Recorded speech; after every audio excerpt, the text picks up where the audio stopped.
Get some insights now from Professor Alexander Mezyaev, who is head of the Department of International Law Faculty, TISBI University of Management in Kazan, Russia. Very good evening to you, Professor. Thank you so much for speaking to us.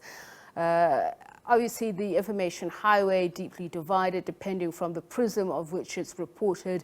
What do you say about reports saying that there are thousands of Russian men who are leaving in a panic, trying to escape the call-up?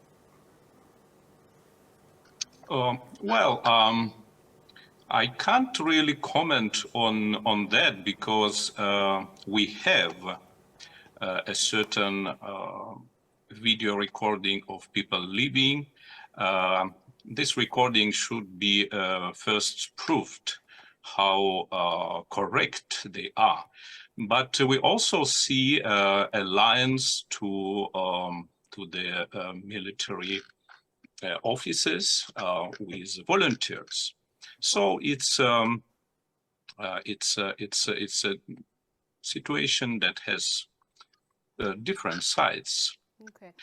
And your opinion and what you've been exposed to also in terms of the reports about the referendum that's obviously been sanctioned by Russia in occupied regions of Ukraine, not only what the intended outcome is, but whether or not it has widespread support.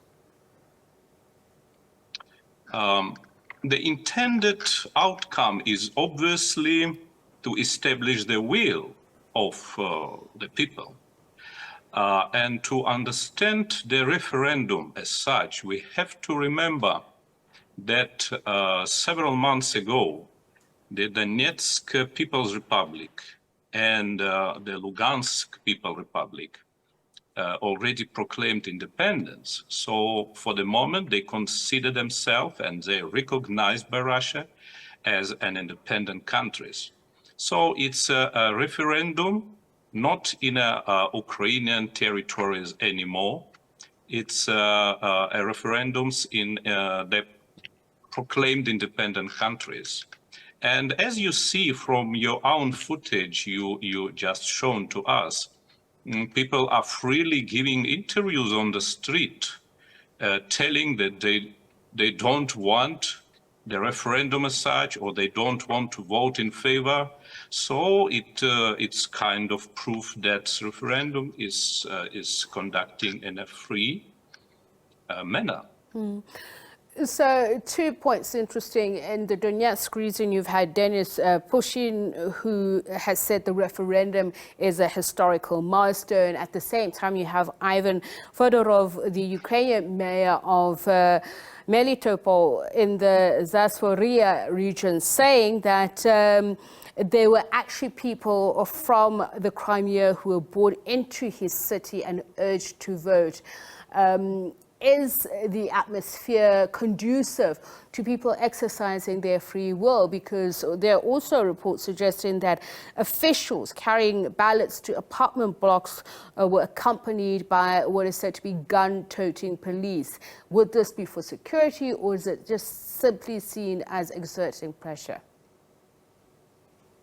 I think that security issue is a real issue in the Donbas region, which is Donetsk and Luhansk People's Republic, usually called as a Donbas region in USSR time.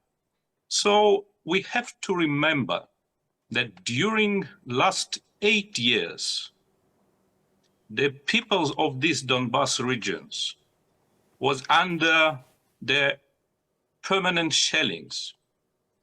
And it's not about the fightings between military of both sides. No, it is exactly the shellings of civilians. So Ukrainian army during 8 years conducting this hostility against, as it think, its own people. And by the way, these shellings were very intentional.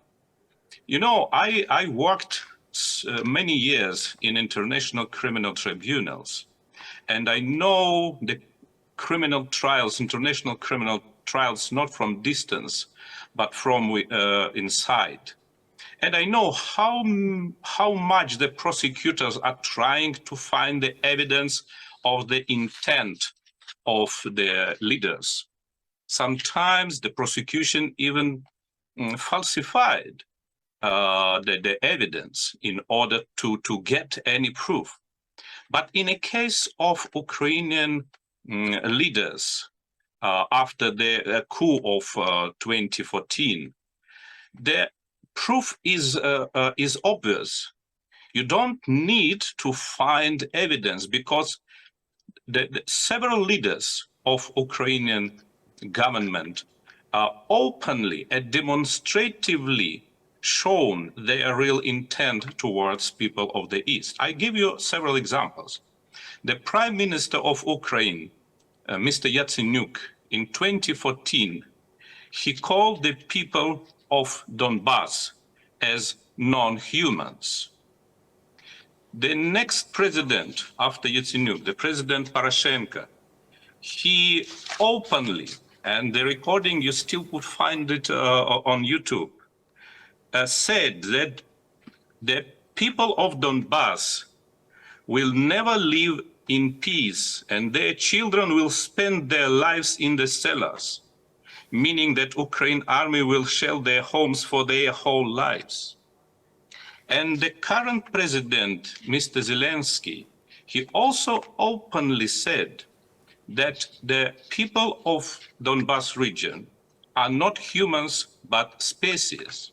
Okay. So it was said so many times, and it shows the real intent of the leaders of the Kiev regime towards... And I want to just jump in there, Professor, because earlier on, the Ukrainian president was quoted as saying that the referendum is a sham. He apparently speaking from Ukrainian to Russian, told Russian citizens that under President Putin's partial mobilization order, they were being thrown to their death. So he obviously doesn't agree with this. But there are also other skeptics, the United Nations and other nations who are saying not only is Russia continuing mass killings in Ukraine, but they're also claiming that, like Crimea in 2014, the referendum that was done there, that this is Russia's way of trying to annex more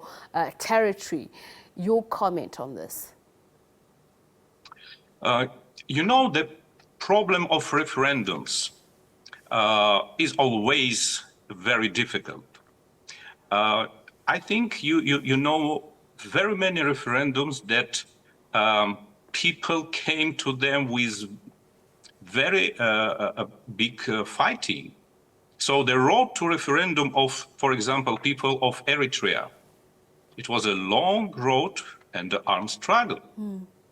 Or look at the referendum in South Sudan. It was also finished after a long war within the country. The Sahrawi are still fighting for their own referendum. Exactly, yes. And Western Sahara people are still fighting just for the right to referendum, not for the outcome of referendum yet. So it's always problematic. And we can always hear the skeptics and so on and so forth. As for the Crimea referendum, let me refer to the advisory opinion of the International Court of Justice that was delivered in 2010. It was concerned with the unilateral proclamation of independence of Kosovo. And the International Court of Justice said that unilateral proclamation of independence is not violating international law that was proclaimed. And by the way, the United States of America and the West were very happy when the Kosovo parliament, without referendum, by the way, just the decision of the parliament, proclaimed that independence, and they immediately recognized Kosovo without any referendum. As for the Mr. Zelensky comment, let me remind you the words of Mr. Zelensky, who said at the end of last year he directly talked to people of eastern regions. If you feel Russians, get out from Ukraine.